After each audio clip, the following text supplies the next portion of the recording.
নীরবতা। পৃথিবীতে কমিউনিকেশনের যত ভাষা আছে সব ভাষার উপরে হলো নীরবতার ভাষা। নীরবতা ক্ষেত্র বিশেষে আলাদা আলাদা ভূমিকা পালন করে। কখনো দারুণ প্রতিবাদ, কখনো সম্মতি, কখনো উপেক্ষা ইত্যাদি নানা অর্থকে প্রকাশ করে নীরবতা। কাজেই শাব্দিক শিল্প, চিত্র, সঙ্গীত কিংবা মিশ্র শিল্পর মাধ্যমগুলো এই নীরবতাকে শিল্পের মর্যাদা দিয়েছে। আসুন আজ জেনে নিই নীরবতা নিয়ে উক্তিগুলো।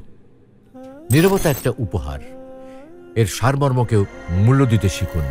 না বুঝে কথা বলার চেয়ে বিষয় বুঝে শান্তভাবে কথা বলা ভালো। কখনো কখনো নীরবতাকে কথা বলতে দেওয়া ভালো। যখন কষ্টটা সীমা ছাড়িয়ে যায় তখন মানুষ কাঁদে না, চুপ করে যায়। নীরবতা মুখ থেকে নয়, মন থেকে প্রয়োজন। যে কলসি অর্ধেক পূর্ণ তাতে বেশি আওয়াজ হয়, যাকে আমরা বলি খালি কলসি বাজে বেশি। কিন্তু যে কলসি সম্পূর্ণ পূর্ণ থাকে তা কিন্তু আওয়াজ হয় না।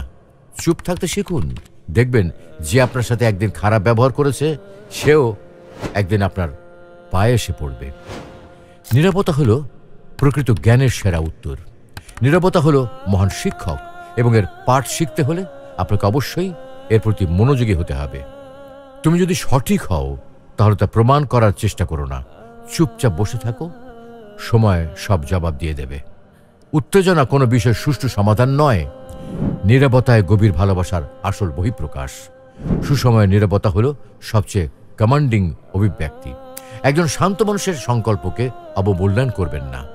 নীরবতা কথা বলে যখন শব্দ নিজে থেকে চুপ হয়ে যায়। জীবনের তাড়াহুড়োতে যখন আপনি অনুভব করতে শুরু করেন যে আপনি কোথাও হারিয়ে গেছেন, তখন কিছুক্ষণ শান্তভাবে বসে থাকলে আপনি আবার সঠিক পথে হাঁটা শুরু করতে পারবেন। কথা বলার জন্য যে শক্তি আর যোগ্যতার প্রয়োজন, চুপ থাকার জন্য তার চেয়ে অনেক বেশি শক্তি আর যোগ্যতার প্রয়োজন হয়।